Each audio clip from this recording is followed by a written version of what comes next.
The playmaker is pissed, and we are here to talk about it. Hit the intro.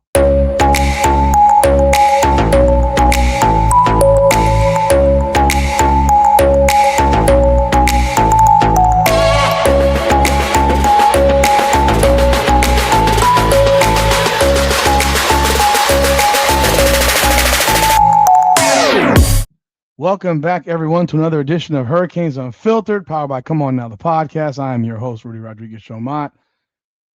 Take a listen to the video. Let me know what you think. And if you like it, hit the like button. And then we can talk about whether or not you want to subscribe to the channel or not. But hey, I appreciate you jumping on board. I hope you enjoy the content.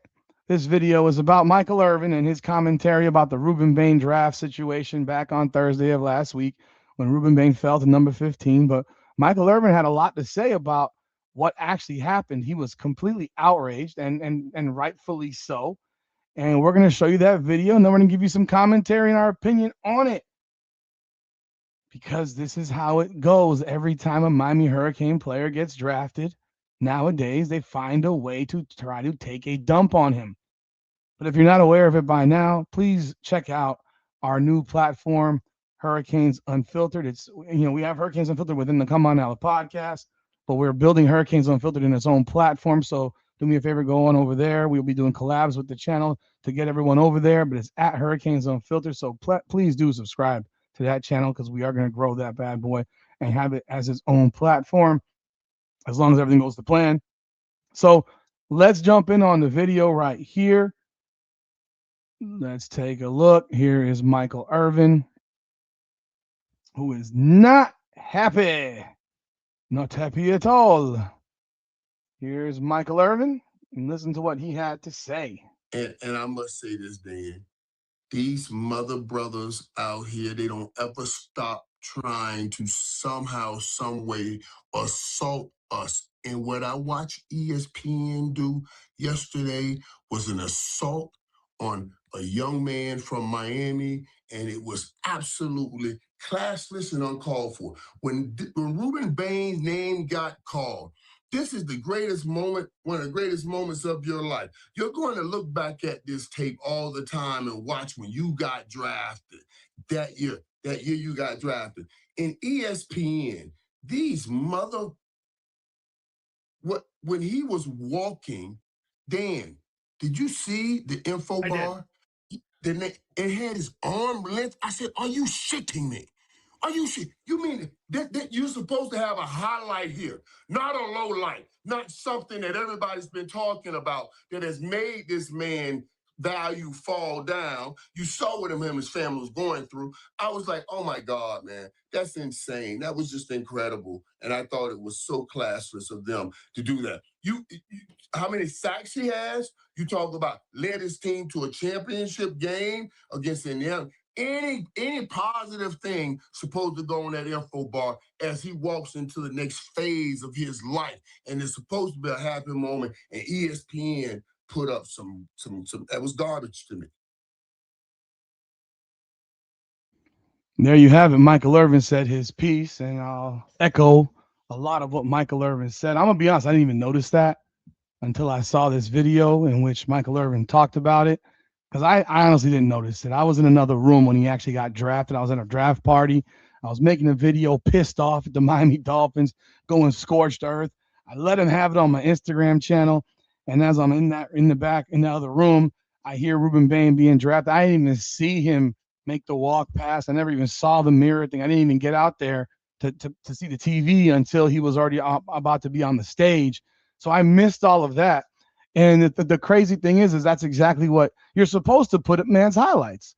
But hey, I'm surprised they didn't throw out his freaking the damn accident report that schmuck reporter from Ohio on his little freaking website decided to run with, a couple of weeks before the draft to try to knock his draft stock down even some more, which obviously it did work because it did knock him down a little bit, in my opinion.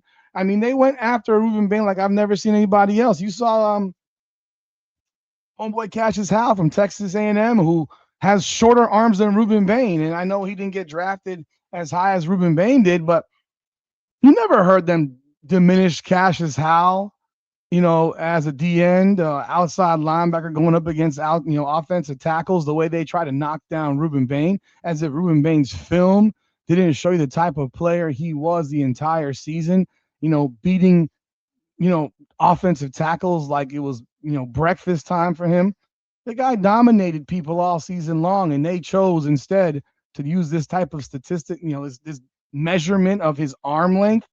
That's insane to me. And it's lowbrow, low class stuff from ESPN. Never surprises. ESPN has longly had a big problem with the Miami Hurricanes. They have their reporters on there, their TV personalities, or whoever they are. They constantly take a shit on the Hurricanes. I mean, whether it's been the writers who covered the CFP, I mean, you don't have to name them, but like Heather Dinich, who went out of her way to say, yeah, Miami ain't going to make it. And then she was pissed off because they did make it, because then she was wrong in her prediction that she had been predicting. And then you have guys like Joey Galloway, another one right there. And really the only guy that defended the Miami Hurricanes on ESPN ever was Booger McFarland.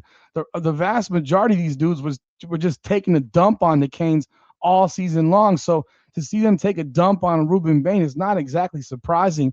It actually is almost expected, because that's literally what the Miami Hurricanes deal with on a year to year basis. Because if you're honest about your assessment of the Miami Hurricanes, even last year as a team, you would know that Miami's resume, even through 8 games, was one of the best resumes in the country, despite being 6-2.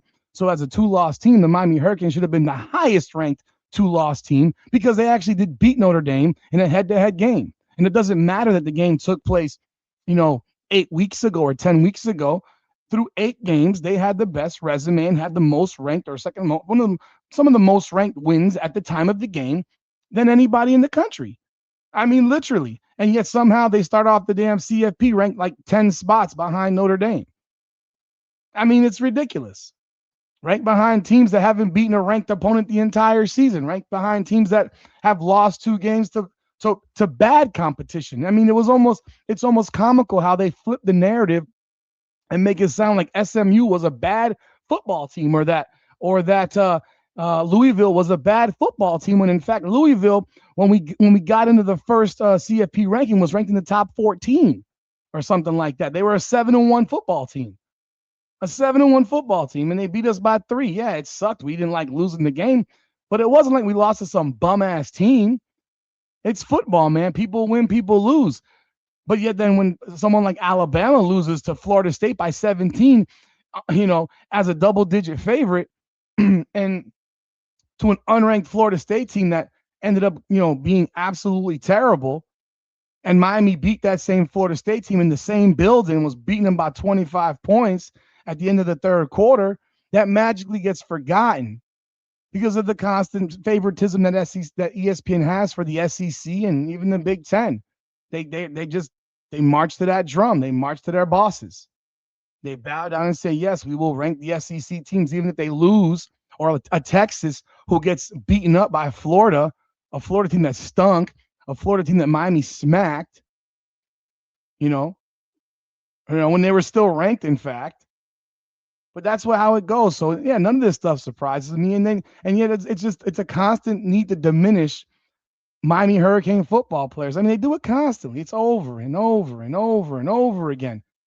Rueben Bain at midseason was the projected number 1 pick in the NFL draft.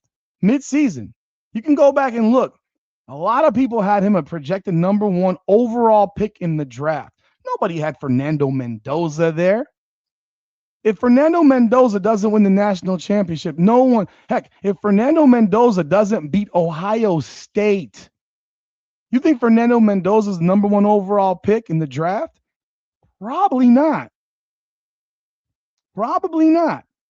If Indiana does not win that game, if Ohio State does not miss a freaking 27-yard field goal, I mean, more than likely they do not win that game. I mean, so they don't. More than likely, he does not win the Heisman Trophy, and then everything in time changes, and even potentially him being the number 1 overall pick. And of course, did Rueben Bain not get drafted high? Rueben Bain dropped actually midseason because Miami lost. Did he have a stretch where he didn't play as well? Yeah, he did. He did have a stretch. The whole team did. But he really dropped because the team lost. Because if the team had won and were 8-0 after 8 games, Oh, he's still a top 2 pick, top 3 pick. I mean, the dude was the most dominant defensive lineman in the country. He just was. And everyone knows it. And you saw that when he played against the elite talent in the playoffs, destroying people. I mean, he destroyed Notre Dame. He destroyed, Texas A&M. He destroyed Ohio State. He destroyed Ole Miss. Hell, he gave Indiana all they could handle. But yeah, this isn't surprising. Salute Michael Irvin as always, because he always keeps it a buck. He always keeps it real, even in his crazy ways. I love the guy. Grew up watching this man play in the Orange Bowl when I was a kid. I mean, the man has a passion for this program that nobody else has, and you can only respect him for it, man. But what are y'all thoughts of what he had to say and how ESPN tries to, treat Miami Hurricane football players? Man, hit the like button. Now I hope you subscribe to the channel, ring the bell, and leave your comments. Hype the video. I appreciate y'all. This is Hurricanes Unfiltered, powered by Come On Now, the podcast. Come on now.